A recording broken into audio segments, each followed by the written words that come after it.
Halo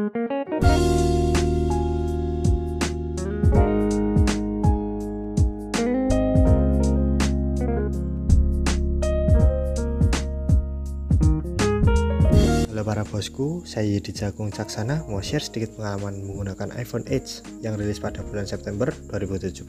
Apakah masih worth it untuk dipakai di tahun 2020? Simak yuk. Mulai dari bodinya, bodi iPhone 8 memiliki berat sebesar 148 gram dan bagian depannya telah dibalut Corning Gorilla Glass. Dan untuk bagian belakangnya menggunakan material kaca yang telah dibalut Corning Gorilla Glass juga.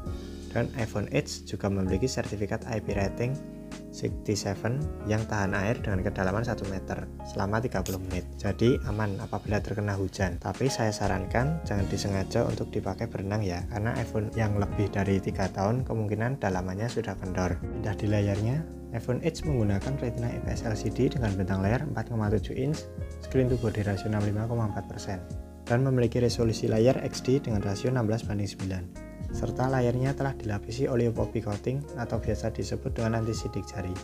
Dan iPhone 8 memiliki kecerahan mencapai 625 nits serta masih ada 3D touch dan juga memiliki True Tone yang berfungsi sebagai sensor layar yang dapat mengatur cerahan warna sesuai dengan cahaya di lingkungan sekitar.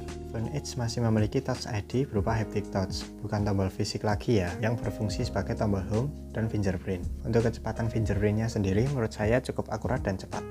iPhone 8 yang saya bawa ini berjalan di iOS 13.5.1 dan iPhone 8 menggunakan chipset Apple A11 Bionic dengan fabrikasi 10 nanometer dengan GPU Apple GPU yang merupakan GPU buatan Apple sendiri. Untuk masalah performanya jangan diragukan lagi lah, sudah pasti ngebut bosku.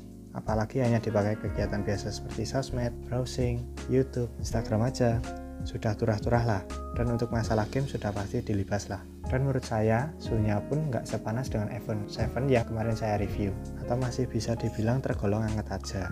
iPhone 8 yang saya bawa ini memiliki internal sebesar 60GB dengan RAM 2GB. Menurut saya varian paling worth it karena iPhone 8 hanya memiliki dua varian aja, yaitu 60GB dan 256GB aja. Ya, di kamera belakang iPhone 8 memiliki resolusi sebesar 12MP dan aperture 1,8 dan terdapat PDAF serta OIS dan dapat merekam video sampai resolusi 4K 60fps. Nah, di kamera depan iPhone 8 memiliki resolusi sebesar 7MP dan aperture 2,2 dan dapat merekam video sampai resolusi Full HD 30fps.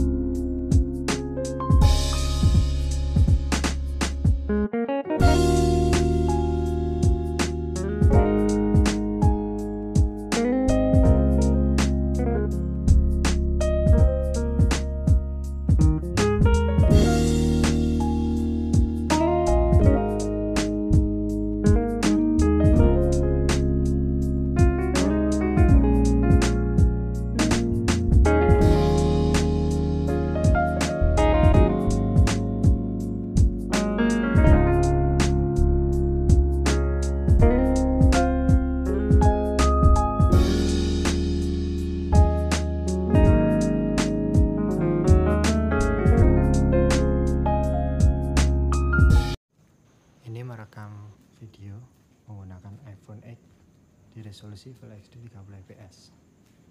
Kira-kira hasilnya seperti ini ya. Kalian bisa nilai sendiri.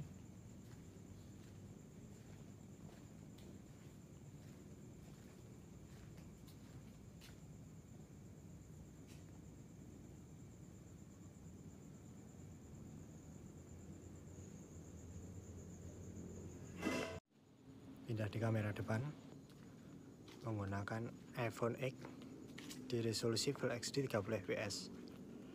Kira-kira hasilnya seperti ini ya. Apakah masih worth it untuk dipakai di tahun 2020? Ini saya pakai lighting HP biar kelihatan.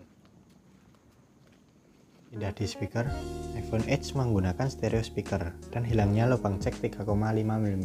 Jadi apabila menggunakan headset kabel harus menggunakan konverter tambahan atau menggunakan TWS. Dan untuk kualitas suaranya menurut saya bagus, kenceng, dan clarity. Kalian bisa dengarkan sendiri dan nilai sendiri kualitas suaranya.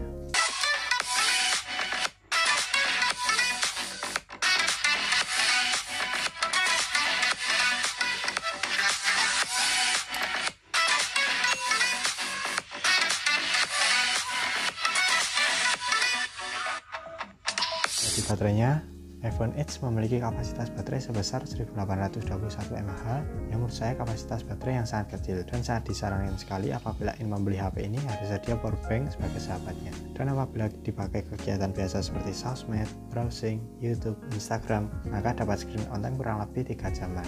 Dan apabila dipakai main game, maka dapat screen on time 2 jaman. Karena bodi iPhone 8 bermaterial kaca, maka iPhone 8 support wireless charging.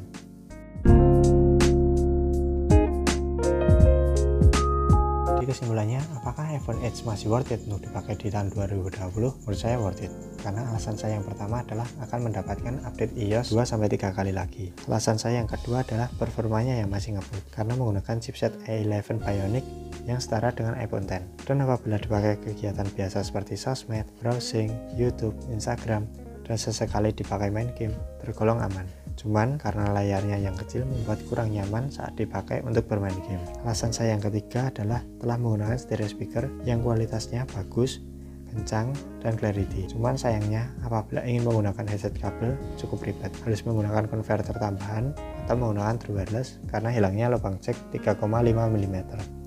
Alasan saya yang keempat adalah kamera yang terbilang bagus dan masih bisa bersaing di tahun 2020. Alasan saya yang kelima adalah harga, karena harga iPhone 8 udah menyentuh di 4 jutaan aja, yang menurut saya sudah murah dibanding awal perilisannya, sehingga patut dipertimbangkan di tahun 2020. Itu saja kesimpulan dari saya.